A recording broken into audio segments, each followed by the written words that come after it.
Bienvenidos de nuevo al canal de Rubén Fidalgo y a un nuevo episodio de cómo ir mejorando este Mercedes clase S W116 de 1974.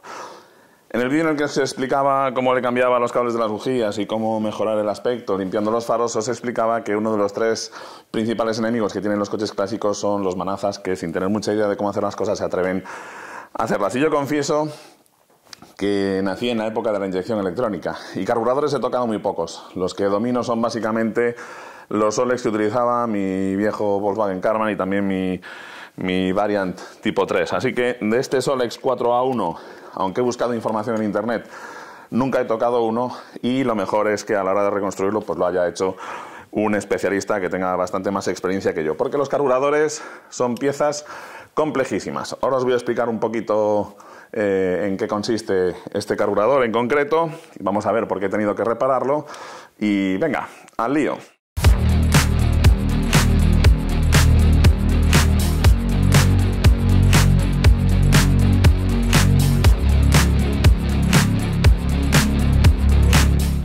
Bueno, lo primero que vemos aquí es que esto es un carburador de 4 cuerpos. Tiene 2 cuerpos pequeños para reducir el consumo cuando vamos con el coche hasta media carga aproximadamente. Bueno, esta mariposa de aquí es la del starter. Esta se cierra cuando está el motor frío. Tenemos aquí una resistencia bimetálica y también un paso de agua, y la resistencia bimetálica está conectada aquí con un cable. ¿Qué es lo que hace esto? Bueno, pues esta pieza de aquí, esto de aquí, lo que va a hacer es que cuando ponemos el contacto va a meter aquí corriente, y una pequeña resistencia que hay aquí, pues lo que va a hacer es poco a poco ir abriendo las mariposas simplemente por tiempo. Y también, si está pasando agua por aquí, ese agua va a calentar una pieza bimetálica, y con la dilatación lo que va a hacer es también abrirme estas mariposas. De forma que este coche tiene el estrangulador automático. En los coches estos en los que decimos tirarles del aire o el estrangulador, lo que hacemos es, al tirar del aire, cerrar estas mariposas para que la mezcla sea más rica. En lugar de ser una mezcla estequiométrica de 14:1, pues son mezclas mucho más ricas para que el motor encienda y funcione correctamente cuando está frío. A medida que nosotros vamos acelerando, esto una vez que el motor está caliente, esta mariposa se queda abierta. A medida que vamos acelerando, se empiezan a abrir las mariposas de abajo, y esto produce una aspiración aquí dentro, y un mecanismo de vacío me va a abrir el segundo cuerpo. Aquí lo veis, ¿de acuerdo? A medida que yo voy acelerando, primero se empiezan abriendo las mariposas del cuerpo pequeño, y a partir de cierto punto empiezan a abrirse ya las mariposas del cuerpo grande, cuando ya vamos a plena carga o con una mayor necesidad de potencia en el motor. Estas 2 válvulas de aquí son estranguladores. Cuando yo quito el contacto, esto lo que hacen es cerrar inmediatamente el paso de gasolina, y aquí lo que tenemos es la entrada de gasolina que viene de la bomba de gasolina, y un pequeño filtro antes de entrar en el carburador. Aquí tenemos una bomba de aceleración que, cuando pisamos el acelerador bruscamente, esto inyecta un chorro de gasolina, que os explicaba en el vídeo del Renault 5 GT Turbo, que era una de las causas de que fuera algo brusco en el momento que tocábamos el acelerador. Y en este otro lado lo que tenemos es una pequeña bomba también de alimentación, pero del sistema de aire, ¿de acuerdo? Para el arranque en frío. Este carburador es un carburador ya bastante complejo.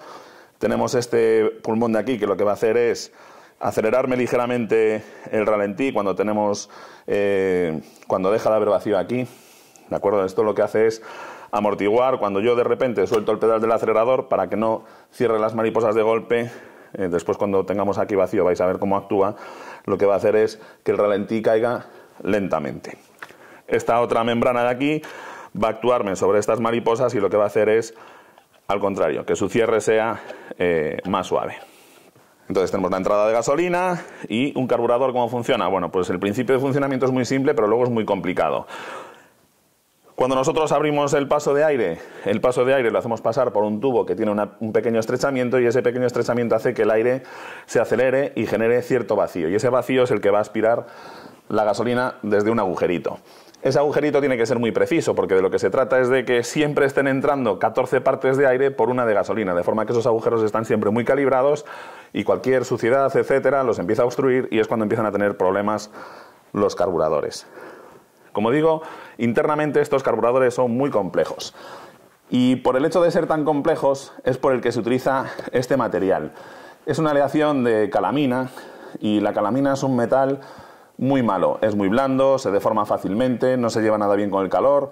Pero como son tan complicados por dentro, la calamina tiene una peculiaridad y es que es un metal que cuando está fundido fluye muy fácilmente, de forma que es muy fácil hacer formas muy complejas en los moldes. Ese es el motivo por el cual se utiliza este metal, que no tiene ninguna buena calidad, en los carburadores y hace que sean muy delicados. Y aquí es donde está uno de los problemas que tenía en este carburador. Aunque el principio del funcionamiento del carburador es muy sencillo, básicamente es una máquina de Venturis y lo que va a hacer es trabajar con cantidades de depresión y la fuerza que hace la depresión provocada por la aspiración en la tobera. Pero luego internamente son máquinas, como digo, muy complicadas. Así que lo más importante en los carburadores, sobre todo, es que no tengan tomas de aire. Por eso, en los kits de reparación siempre vamos a encontrar juntas. Como veis, son juntas con unas formas muy complicadas y por eso debemos asegurarnos de comprar el kit de juntas correcto para cada carburador, para que esto selle perfectamente y no haya ninguna entrada de aire ni pérdida de vacío en el interior del carburador. Porque de lo contrario, pues se va a descompensar y va a hacer que no aspire la gasolina en la proporción correcta y que el coche funcione mal. Otro problema con estos carburadores cuando tienen años son las membranas de las bombas de aceleración y de la bomba de arranque en frío, que con el tiempo pues se van agrietando y dejan de funcionar correctamente. Y aquí os hago un llamamiento al vídeo en el que os explicaba que las gasolinas modernas tienen una mezcla de alcohol y de gasolina. Y estas membranas se llevan especialmente mal con esos alcoholes. Así que es muy probable que en carburadores muy antiguos, al empezar a funcionar con las gasolinas modernas, que tienen o un 5% o un 10% de alcohol, dependiendo de si son E5 llevan un 5% de alcohol y si son E10 llevan un 10%, con lo cual os recomiendo que utilicéis siempre la gasolina con el menor índice, con el menor porcentaje de alcohol. Es lo que especialmente ataca a este tipo de gomas, ¿de acuerdo? Así que ya sabéis, lo primero que hay que hacer para reparar un carburador es comprar el juego de juntas correcto para ese carburador. En mi caso, el problema que me hizo desconfiar del carburador y por el cual me decidí a encargar a esta persona, Alfonso, al que le doy las gracias por haberme hecho el favor de limpiar y de reparar este carburador, era que el coche algunas veces funcionaba bien y otras veces se apagaba. Eso a mí me hacía sospechar que a lo mejor había algo de suciedad o alguna parte dentro del carburador que unas veces taponaba u obstruía alguno de los conductos de paso de aire, con lo cual, o de combustible. Por eso el motor a veces se apagaba. Y aparte de eso veía muchísima suciedad aquí arriba y que estas mariposas iban un poco agarrotadas. Esos fueron los motivos por los cuales me decidí a desmontar el carburador y a quitarlo. ¿Por qué os decía antes que hay que tener mucho cuidado con el material del que está hecho los carburadores? Bueno, pues que uno de los problemas que me comentó Alfonso que se encontró a la hora de reparar el carburador es que a la hora de montarlo alguien había apretado demasiado el carburador y estaba deformado, de forma que lo primero que tuvo que hacer fue planificarlo. Estos tornillos de aquí al final son unos tornillos bastante delgados y no se deben apretar mucho. De hecho, en el manual de taller te especifica que el máximo apriete que admiten es de solamente 10 Nm, que es poquito más que apretado con la mano. Sin embargo, pues bueno, alguien los apretó de más y eso hizo que poco a poco, con el calor y las vibraciones y ese excesivo apriete, el carburador se fuese deformando. Importante, tiene que estar apretado al par adecuado, porque de lo contrario lo que va a suceder es que si lo dejamos muy flojo, no va a ceñir bien aquí en esta junta y va a haber una toma de aire, y si lo apretamos demasiado, pues vamos a deformarlo y al deformarse, pues los ejes de las agujas, de las mariposas no se van a mover correctamente, etcétera. ¿De acuerdo? Muy bien, pues vamos a colocarlo en su sitio. Siempre que estéis trabajando con esto al aire, muchísimo cuidado de que no os caigan suciedad ni piezas ni nada raro ahí, porque eso va directamente al colector de admisión del motor. Así que, como digo, mucho cuidado. ¿De acuerdo? Ya lo tenemos ahí montado en su sitio. Después veremos a dónde tienen que ir cada una de estas mangueras de vacío. Vamos a ir conectando el cable del starter automático vamos a conectar también la manguera que me trae el refrigerante también para el starter automático, que va aquí.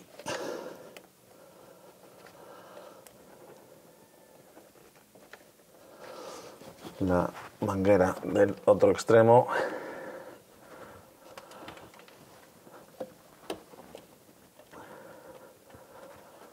Está aquí. Ahí estamos. La abrazadera en su sitio. El conducto de entrada de combustible.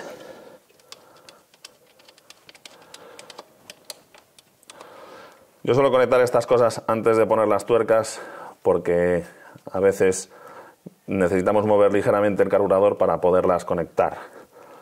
Luego hay que apretarla con la llave correcta y vamos a ver también el mecanismo del cable del acelerador. Ahí está. Así que ya solamente me faltan por conectar estos tubos de vacío y voy a revisar a dónde iba cada uno. Otro detalle importante es que estos tornillos, si fijáis, esto tiene mucha superficie, hay mucha distancia entre ellos.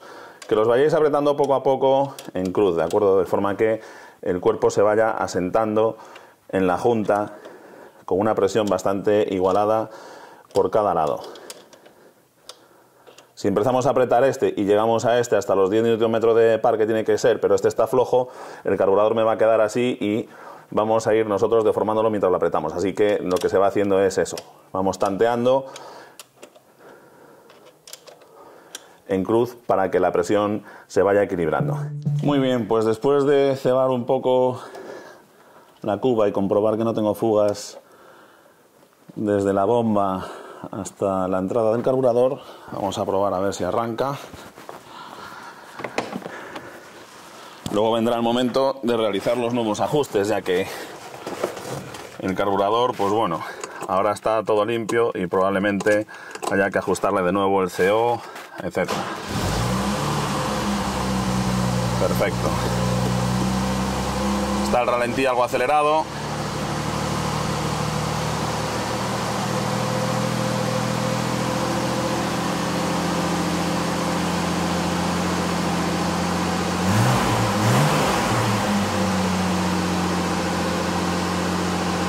Pero bueno, aspira correctamente. Vamos a ponerle el filtro, que no me entre mucha suciedad ahí.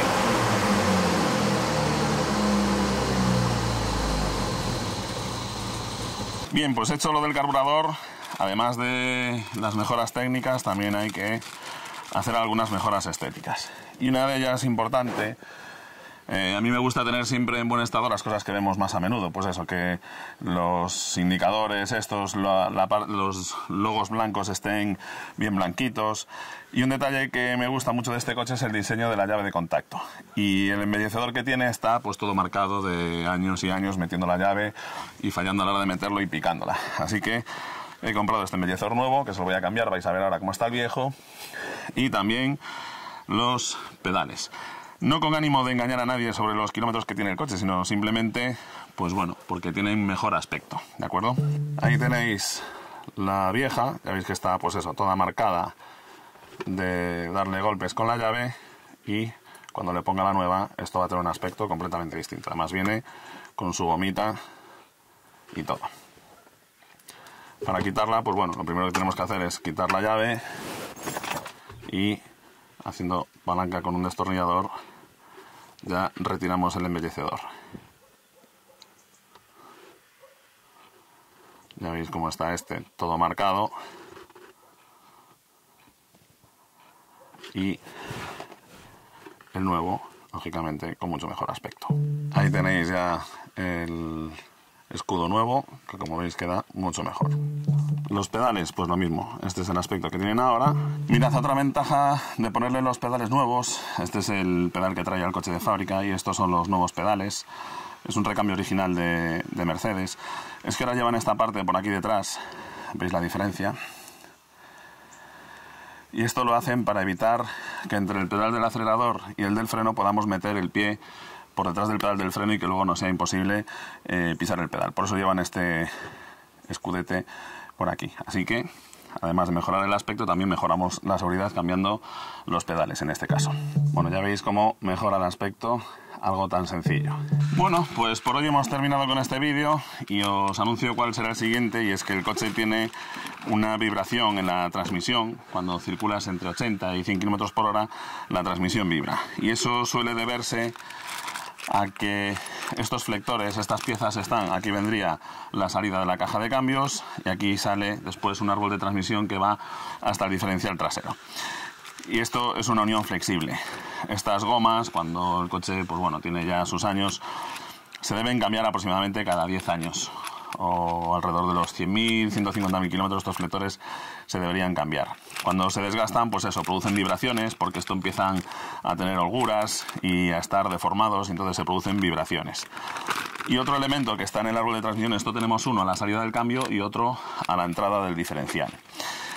Y también tenemos este rodamiento y este soporte. Este rodamiento iría metido aquí y el árbol de transmisión gira sobre esto. Esto va más o menos a la mitad del coche. El árbol de transmisión no es un tubo rígido desde la caja de cambios hasta el diferencial, sino que tiene una junta cardan en el medio para absorber algunos movimientos del diferencial trasero. Entonces lo que tenemos es una salida, este soporte con este rodamiento hacia el primer tercio aproximadamente del árbol de transmisión, y después ya sí la junta cardan y el diferencial trasero. Y también estas piezas, cuando se desgastan, pues producen esas vibraciones. Esto cuesta aproximadamente unos 40 euros, no tiene ningún sentido ahorrarse este dinero, porque la mejora es notable también en cuanto a seguridad, ya que si esto se rompe o también tenemos una rotura aquí, el árbol de transmisión cuando está girando puede incluso caer contra el asfalto y clavarse en el asfalto y arrancar el eje trasero. No sería el primero al que le sucede, y provocar averías serias. Así que esto es un elemento de seguridad que también, por los 150, 180 euros que cuestan las tres piezas, no tiene ningún sentido cambiarlos. Y también os recomiendo que cuando compréis el juego de piezas, lo compréis con los tornillos nuevos, porque estas tuercas son tuercas especiales. Ahora os enseño un primer plano. Están un poco aplastadas, no tienen un agujero redondo, sino que ya lo veréis, son un poco ovaladas, y eso es para que precisamente no se aflojen una vez que las metemos y las apretamos. Al estar algo deformadas, quedan ceñidas contra la rosca y no se aflojan con las vibraciones. Ahí lo podéis ver más o menos, que está un poco aplastada, no es totalmente redonda. Está un poco más aplastada por donde la tengo cogido por los dedos. Es como si estuviera haciendo fuerza con los dedos y la estuviera aplastando. Eso es lo que evita que estas tuercas aflojen con las vibraciones. Entonces, siempre meted estas tuercas nuevas. Muy bien, pues por mi parte ya solamente me queda, como siempre, desearos mucha suerte y hasta pronto mientras recojo la herramienta.